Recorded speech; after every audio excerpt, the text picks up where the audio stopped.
বিয়ের আসরে নিজের হবু বরের পা দুটো চেপে ধরল তুলি। ফেলফেল নয়নে তাকিয়ে রইল বিয়ে বাড়িতে উপস্থিত থাকা প্রত্যেকটা ব্যক্তি। এই প্রথম হয়তো দেখছে নিজের বিয়ের আসরে কোনো কনে নিজের হবু বরের পা জড়িয়ে ধরে এভাবে কান্নায় ভেঙে পড়তে। পানিতে টুইটুম্বর চোখ নিয়ে আহাদের দিকে মুখ তুলে চাইল তুলি। অন্যদিকে মুখ ফিরিয়ে রেখেছে আহাদ। তার পাশেই দাঁড়িয়ে আছে তার প্রেমিকা। হাতের মুঠোয় হাত রেখে দাঁড়িয়ে আছে দুজন স্বাভাবিক ভঙ্গিমা বজায় রেখে। অপরদিকে লাল বেনারসি পরে বধূ বেশে থাকা তুলি আহাদের পা চেপে ধরে বসে আছে মেঝেতে। অথচ আহাদ তুলির দিকে একবারও মুখ ফিরিয়ে তাকাচ্ছে না। তুলির মামা মামিও নিস্তব্ধ হয়ে আছেন। নিজের ছেলের এমন কাণ্ড দেখে তুলির খালা মাথায় হাত দিয়ে বসে আছেন চেয়ারে। আহাদের মুখপানে অশ্রুসিক্ত নয়নে চেয়ে থেকে কান্না মিশ্রিত কণ্ঠে সরে বলে উঠল, আজ তো আমাদের বিয়ে ছিল আহাদ ভাই, দেখো না লাল বেনারসি পরে বধূ বেশি এই আমি তোমার পায়ে হাত চেপে ধরে রেখেছি। অপেক্ষায় ছিলাম তোমার বধূ বেশি সাজে, কিন্তু কিন্তু আমার বদলে অন্য কারো হাত ধরে রেখেছো তুমি। ছোট থেকে আগলে রেখে কেন দিলে এমন পরিণাম?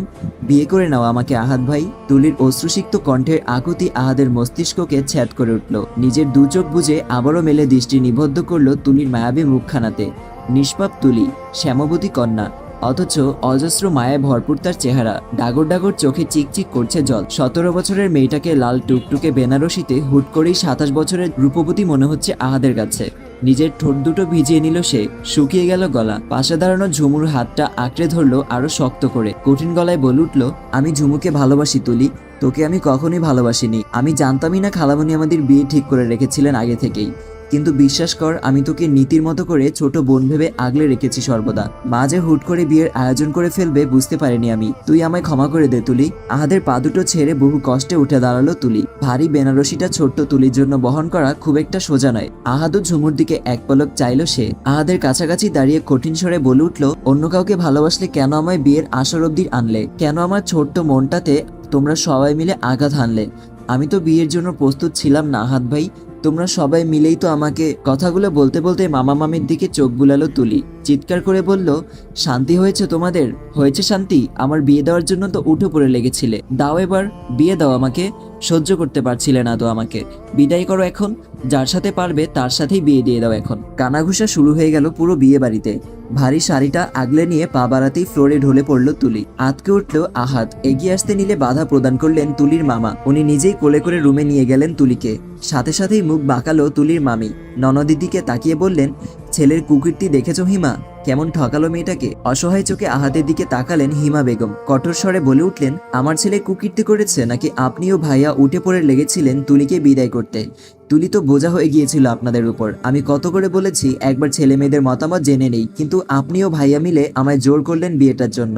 দেখলেন তো পরিণতি। আসমা বেগম মুখ বাঁকিয়ে চলে গেলেন। এখন একটি অ্যাড চলবে, আপনারা চাইলে স্কিপ করতে পারেন। ওয়ানেক্স হচ্ছে সবচেয়ে বিশ্বস্ত বুকমেকার, যা পিএসজি এবং সিরিয়া অ্যাপের অফিসিয়াল পার্টনার। খুব শীঘ্রই ইন্ডিয়ান প্রিমিয়ার লিগ শুরু হতে চলেছে এবং এটি সবচেয়ে বড় সুযোগ আপনার প্রিয় দলকে সমর্থন করার। এই অ্যাপে আপনি cricket, football, tennis live match দেখতে এবং তাদের স্কোর ভবিষ্যৎবাণী করে সহজে অর্থ উপার্জন করতে পারবেন। সেই সাথে বিএমডব্লিউ গাড়ি, আইফোন, ল্যাপটপ এবং আরো অনেক নগদ পুরস্কার জেতারও সুযোগ রয়েছে। এই অ্যাপটিতে আপনি crash, crystal, under and over 21 ইত্যাদি গেম খেলে সহজেই আয় করতে পারবেন। আপনি বিকাশ, নগদ, ব্যাংক, ক্রিপ্টো, পেপাল এবং অন্যান্য সহজ পদ্ধতির মাধ্যমে সহজেই আপনার জেতা টাকা তুলতে পারবেন। এখানে আপনি 24 ঘন্টা 7 দিন গ্রাহক সহায়তা পাবেন। তাই এখনই পিন কমেন্টের লিঙ্ক ব্যবহার করে রেজিস্ট্রেশন করুন অথবা গুগলে ওয়ানেক্স সার্চ করে রেজিস্ট্রেশন করুন। আর হ্যাঁ, রেজিস্ট্রেশনের সময় আমার প্রোমো কোড ওয়ানমারুফ ব্যবহার করে প্রথমবার ডিপোজিটে 20,000 টাকা পর্যন্ত জেতার সুযোগ পান। দেখলেন তো পরিণতি। আসমা বেগম মুখ বাঁকিয়ে চলে গেলেন।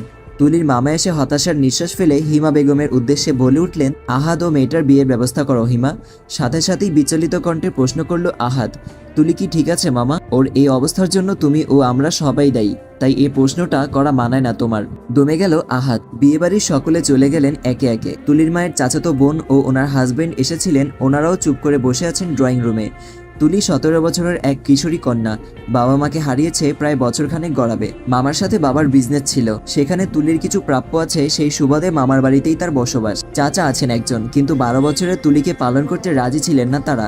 শেষমেশ মামার বাড়িতেই ঠাঁই হলো তার। কিন্তু মামির চক্ষু বিষ ডাগর রাখির অধিকারিণী তুলি। অন্ধকার রুমে চাঁদের ঝলমলে আলো এসে প্রবেশ করেছে। পাশ থেকে হাওয়ার তালে নাকে এসে দোলা দিচ্ছে চাপা ফুলের ঘ্রাণ। বিছানার কোনায় মাথা টিকিয়ে গভীর চিন্তায় মগ্ন তুলি। তার ছোট্ট বাটন ফোনটা কখন থেকেই যে বেজে যাচ্ছে সেদিকে খেয়াল নেই তার। শব্দও যেন তার কান অবধি পৌঁছাতে রাজি নয়। গভীর চিন্তায় মত্ত মানুষগুলোর কি আর আশেপাশের খেয়াল থাকে? টুকটুক করে জল ঝরে পড়ছে চোখ থেকে, ভিজিয়ে দিচ্ছে চাদরের সামান্য একটু অংশ। কষ্ট হচ্ছে তার, খুব বেশি পরিমাণে কষ্ট পাচ্ছে তার ছোট্ট হৃদয়টা। আহাদকে সে ভালোবাসে না, তবে একরাশ ভালো লাগা জমাইত তার মন জুড়ে আহাদের জন্য। আবেগ বলা যেতে পারে, অথবা বলা যেতে পারে সাময়িক ভালো লাগা। কিন্তু চলচল মন যে মেনে নিতে পারছে না কষ্টটা। তুলির বয়সের মেয়েদের জন্য হঠাৎ এক অপ্রত্যাশিত ঘটনা মেনে নিতে পারা সহজ কথা নয়। ফোনটা আবারও বেজে উঠতেই চরম বিরক্তি প্রকাশ করলো তুলি। না দেখেই কানে ধরতেই কর্ণকুহুরে এসে পৌঁছালো আহাদের দৃঢ় কণ্ঠ। সোজা হয়ে বসলো তুলি। আমি সরি রে তুলি, আমার জন্য আজ কত কিছু ফেস করতে হলো তোকে। আমায় ক্ষমা করে দে বোন।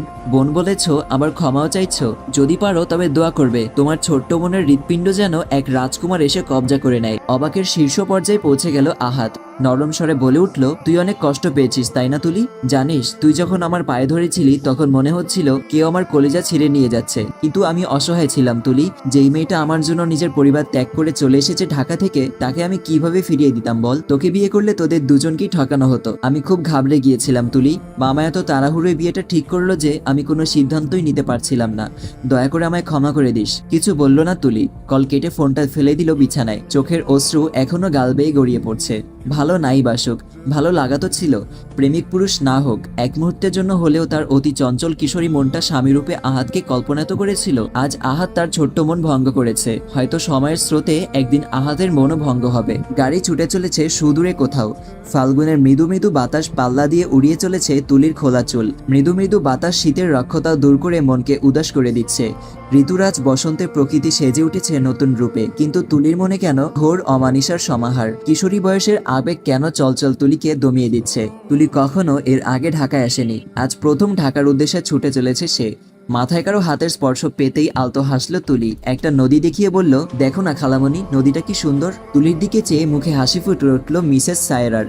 তিনি তুলির মায়ের চাচাতো বোন। বাবার বাড়িতে সচরাচর আসা হয় না ওনার। বহু বছর পর এসে তুলিকে দেখে মায়ে পড়ে গিয়েছিলেন তিনি। পরক্ষণেই যখন জানতে পারলো তুলির বিয়ে, চমকে উঠেছিলেন। আর গত পরশুদিন যা হলো তাতে মেয়েটার জন্য ভীষণ কষ্ট লেগেছে ওনার। তুলির মামার কাছে আবদার করলেন তুলিকে নিজের কাছে নিয়ে যাওয়ার জন্য। তুলির মামি যেন না চাইতেই জল পেয়ে গেল। ধরে বেঁধে বিদায় করে দিল তুলিকে।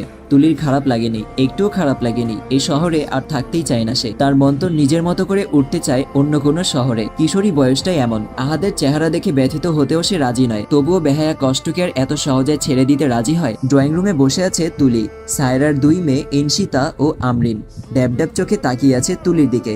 ইনশিতা অনার্স দ্বিতীয় বর্ষের ছাত্রী। আমরিন তুলির সমান, এবার কলেজে ভর্তি হবে।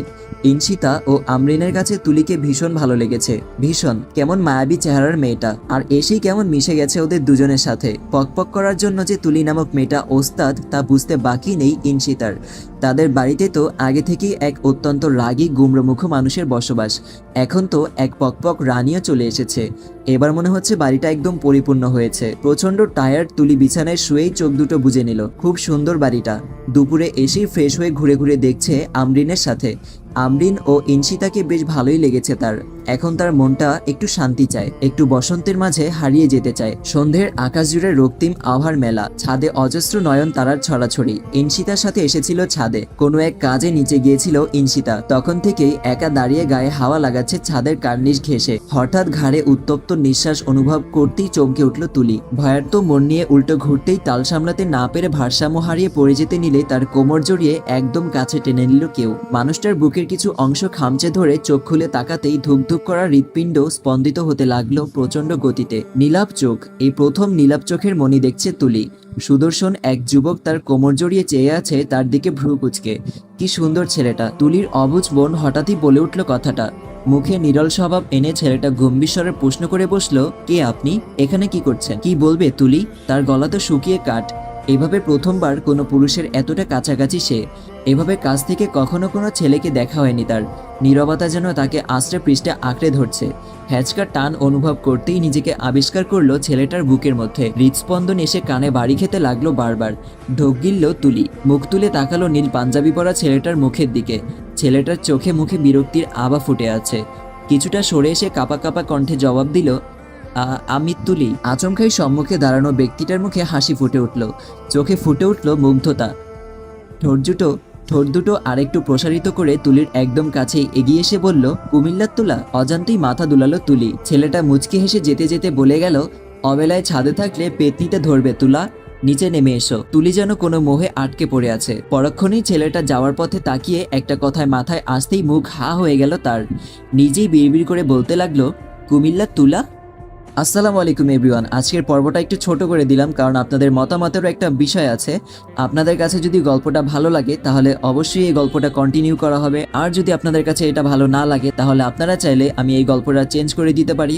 তবে আশা করা যায় এই গল্পটা আপনাদের কাছে খুবই ভালো লাগবে, কারণ প্রথম পার্টেই তো সবকিছু বোঝা যায় না, তাই আরো 2 থেকে 3টা পার্ট শোনার পর আপনারা এটা বিবেচনা করতে পারবেন যে গল্পটা আসলেই সুন্দর কিনা। তো অবশ্যই আপনাদের মতামত কমেন্টে জানিয়ে যাবেন। দেখা হচ্ছে পরবর্তী ভিডিওতে। সেই পর্যন্ত সবাই সুস্থ থাকবেন, ভালো থাকবেন। আল্লাহ হাফেজ।